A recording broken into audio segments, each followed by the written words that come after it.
Welcome back. Hyderabad Rahmat Nagar booth number 156లో డబ్బులు పంపిణీ చేశారు. కాంగ్రెస్ నాయకులు డబ్బులు పంపిణీ చేస్తున్నారు. అయితే ఈ దృశ్యాలన్నీ సీసీటీవీ ఫుటేజ్లో రికార్డ్ అయ్యాయి. ఓవరాల్గా చూస్తే అక్కడ మొత్తం అమౌంట్ అయితే పంపిణీ చేస్తున్నట్లుగా సమాచారం అందుతోంది. మనకి సీసీ ఫుటేజ్లో రికార్డ్ అయిన విజువల్స్ కూడా రాజీవ్ ఆన్ స్క్రీన్ మనం ఎక్స్క్లూజివ్గా చూడొచ్చు.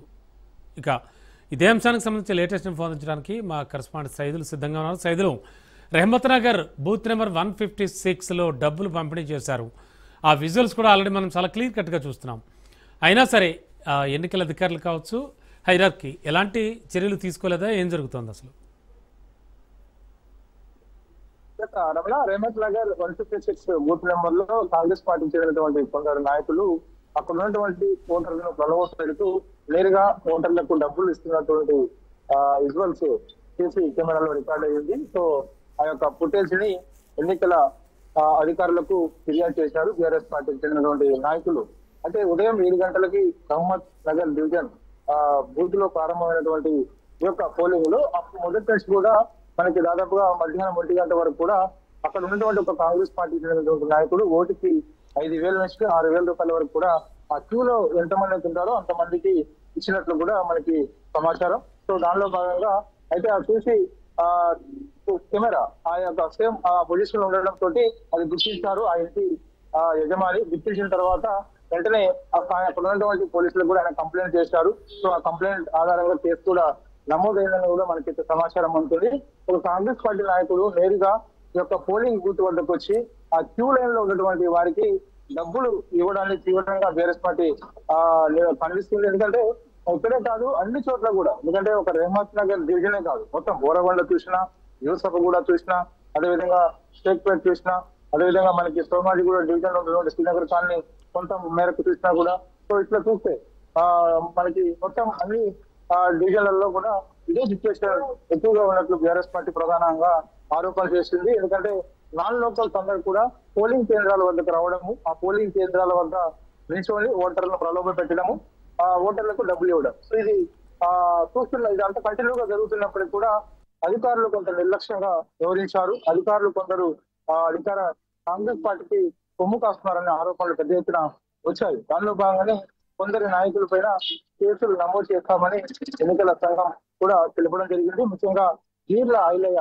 యాదవ్, ఈయన ఆలేరు ఎమ్మెల్యేగా ఉన్నారు. ఆయన ఈ రోజు ఇక్కడ జూబ్లీ హిల్స్ నియోజకవర్గానికి వచ్చి ఎక్కడైతే ఈ యొక్క పోలింగ్ కేంద్రాలు ఉన్నాయో ఆ పోలింగ్ కేంద్రాల వద్ద నిల్చొని కాంగ్రెస్ పార్టీ కండువా కప్పుకొని నేరుగా కాంగ్రెస్ పార్టీకి ఓటు వేయాలని చెప్తూ ఓటర్లను ప్రలోభ పెట్టారు. సో అవన్నీ కూడా ఆధారాలతో సహా బీఆర్ఎస్ పార్టీ ఎన్నికల అధికారులకు కంప్లైంట్ కూడా చేయడం జరిగింది. ఇక ఎమ్మెల్సీ శంకర్ నాయక్, ఆయన కూడా రహమత్ నగర్ డివిజన్ లో ఉదయం 7 గంటలకు ప్రారంభమైనటువంటి ఆ యొక్క పోలింగ్ ప్రక్రియలో భాగంగా సో అప్పటి నుంచి మధ్యాహ్నం వరకు కూడా ఆయన రహమత్ నగర్ లోనే ఉంటూ అక్కడ ఓటర్లను ప్రలోభ పెట్టి ఓటర్లకు డబ్బులు వాళ్ళ యొక్క తమ నాయకులతో ఇప్పించే ప్రయత్నం చేశారు. సో అవి ఆధారాలతో సహా బీఆర్ఎస్ పార్టీ ఎన్నికల అధికారులకు కూడా కంప్లైంట్ చేశారు. సో ఓవరాల్ గా చూస్తే మనకి డోర్నకల్ ఎమ్మెల్యే రామచంద్ర నాయక్ పైన కూడా కేసు నమోదు చేసినామని చెప్పి కూడా ఈసీ చెప్తూ వస్తుంది. సో మొత్తం 3 పైన ఎమ్మెల్సీ శంకర్ నాయక్, అదేవిధంగా డోర్నకల్ ఎమ్మెల్యే రామచంద్ర నాయక్, అదేవిధంగా ఆలేరు ఎమ్మెల్యే గీర్ల ఐలయ్య యాదవ్, ఈ 3 పైన కూడా కేసులు నమోదు చేశాము. నాన్ లోకల్స్ వచ్చి జూబ్లీ హిల్స్ నియోజకవర్గంలో ప్రచారం చేయడంతో పాటుగా ఓటర్ని ప్రలోభ పెట్టారు కాబట్టి సో వారిపైన కేసు నమోదు చేస్తున్నామని చెప్పి కూడా చెప్తున్నారు. సో అదొక భాగం. ఇక మిగిలిన కొందరు లోకల్ నాయకులు, కాంగ్రెస్ పార్టీ నాయకులు ఎవరైతే ఉన్నారో అధికార దుర్వినియోగానికి పెద్ద మొత్తంలో పాల్పడ్డారు అని చెప్పేసి కూడా సంచలనమైనటువంటి ఆరోపణలు బీఆర్ఎస్ పార్టీ ఎమ్మెల్యే అభ్యర్థి మాగంటి సునీత చేసింది. సో ఆమె అన్ని పోలింగ్ కేంద్రాల వద్దకు వెళ్ళి పోలింగ్ ప్రక్రియ ఏ విధంగా కొనసాగుతుంది అనేది కూడా ఆమె చూడడం జరిగింది. అయితే ఎల్లుండి దగ్గర కొందరు కాంగ్రెస్ పార్టీ చెందినటువంటి నాయకులు ఆమెని అడ్డుకోవడం కూడా జరిగింది. ఆమెని ఆయా పోలింగ్ కేంద్రం వద్ద నుంచి పంపించే ప్రయత్నం కూడా చేశారు. సో అక్కడ మాట పెరిగి బీఆర్ఎస్ పార్టీ నాయకులకు కాంగ్రెస్ పార్టీ నాయకుల మధ్య కూడా వాగ్వాదం చోటు చేసుకుంది చాలా పోలింగ్ కేంద్రాల వద్ద. సో అప్పుడు పోలీసులు జోక్యం చేసుకొని ఇరు వర్గాలను కూడా అక్కడ నుంచి పంపించే ప్రయత్నం చేశారు. కానీ కాంగ్రెస్ పార్టీ ఇచ్చినటువంటి అభ్యర్థి నవీన్ యాదవ్ నేరుగా పోలింగ్ కేంద్రాల వద్దకు వచ్చి ఓటర్లతో మాట్లాడుతూ ఓటర్లని ప్రలోభ పెట్టే ప్రయత్నం చేస్తున్నప్పటికీ కూడా అధికారులు చూస్తూ ఊరుకున్నారని చెప్పేసి బీఆర్ఎస్ పార్టీ ఎమ్మెల్యే అభ్యర్థి మాగంటి సునీత ఆరోపించారు. సో ఆమె మీడియా సమావేశం కూడా మధ్యాహ్నం 2 గంటల సమయంలో నిర్వహించారు. సో ఆ మీడియా సమావేశంలో సంచలనమైనటువంటి ఆరోపణలు కూడా చేశారు.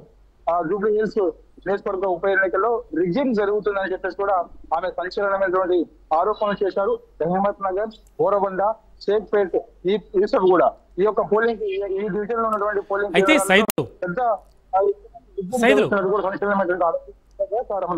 ఓకే సైదులు, ముఖ్యంగా కాంగ్రెస్ వాళ్ళు ఇలాగా విచ్చలవిడిగా డబ్బులు పంపిణీ చేస్తుంటే బీఆర్ఎస్కి చెందిన వాళ్ళు కావచ్చు, బీజేపీ వాళ్ళు కావచ్చు, ఆ కార్యకర్తలు కానీ అలాగే అక్కడ ఉన్నటువంటి బూత్ ఏజెంట్స్ కానీ వీళ్ళు ఏం చేస్తున్నారు? వీళ్ళు అంటే ఎవరికి ఏమైనా కంప్లైంట్ ఇచ్చారా? అసలు ఏం జరిగింది? వీళ్ళ సంగతి ఏంటి?